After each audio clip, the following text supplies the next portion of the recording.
Dari seberang lautan, sekitar tahun 1500, bermulalah perjalanan masyarakat India Muslim yang bakal menjadi sebahagian daripada sejarah Malaysia. Mereka membawa bukan sekadar dagangan, tetapi harapan untuk membina hidupan yang lebih baik bersama.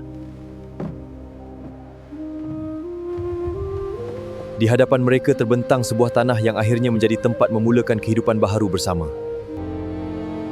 Selamat datang ke kampung kami. Terima kasih. Bahasa dipelajari, budaya dihormati, lalu lahirlah sebuah kehidupan baru yang saling memahami bersama. Selamat pagi. Apa khabar? Khabar baik. Terima kasih. Jumpa lagi. Selamat datang, saudara. Lihat rempah ini.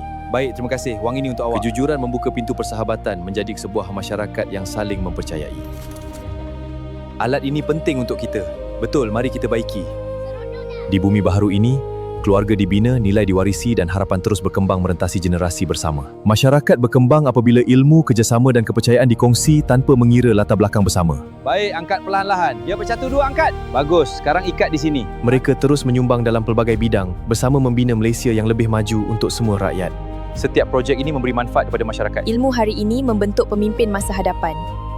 Usaha kecil yang dibina dengan amanah akhirnya berkeras untuk generasi seterusnya bersama. Selamat datang. Apa yang anda cari hari ini? Rempah seperti biasa, kawan. Di sini, makanan menyatukan manusia dan setiap meja menjadi ruang persahabatan tanpa mengira bangsa bersama. Teh tarik, pesanan siap. Macam mana di sini? Betul, memang best. Mari kita tambah lagi. Di sinilah rakyat Malaysia berkongsi cerit makanan dan kenangan tanpa mengira perbezaan yang wujud. Silakan, pesanan semua sudah sampai. Jom makan sama-sama. Suasana macam inilah yang saya paling suka. Ilmu membuka peluang, mengubah kehidupan dan membentuk generasi yang menyumbang kepada kemajuan negara bersama. Baik, siapa boleh terangkan maksud akhlak? Akhlak ialah perangai yang baik, cikgu. Betul, sekarang bagaimana kita amalkan akhlak di sekolah? Tolong rakan dan je kelas. Tepat sekali, kamu semua akan bina masa depan Malaysia. Terima kasih, cikgu. Kepimpinan terbaik lahir melalui khidmat, kepercayaan dan semangat membantu masyarakat tanpa mengharapkan balasan. Mari kita jaga komuniti kita. Komuniti lebih kukuh. Kita tanam harapan untuk masa depan. Betul, tanahnya subur. Terima kasih anak muda. Bersama kita bina kepercayaan dan perpaduan. Silakan, terima kasih kerana datang. Terima kasih banyak, Pak Cik. Khidmat yang ikhlas menyatukan masyarakat, membina harapan melalui setiap bantuan yang dihulur bersama. Kita perlu pastikan jalan-jalan ini selamat untuk semua. Betul, Datuk. Pencahayaan jalan perlu ditambah. Kami akan atur baiki, Datuk. Terima kasih, Datuk. Kami hargai usaha ini. Sama-sama, kita jaga komuniti bersama. Terima kasih, tolong angkat ni. Bagus, boleh ambil 2 ikat. Kita lakukan yang terbaik untuk setiap projek ini memberi manfaat. Ilmu hari ini membentuk pemimpin masa hadapan. Aiman, perhatikan bagaimana Atuk tarik teh ini. Tarik dengan perlahan dan stabil untuk buih yang lembut. Ya, Atuk.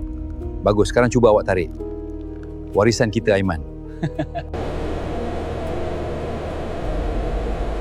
Good morning. How are you feeling today? A bit tired, doctor. Your vitals are stable. Rest is important. Thank you, doctor. Hari ini, kita melangkah bersama membina masa depan Malaysia dengan harapan, usaha dan perpaduan yang kukuh.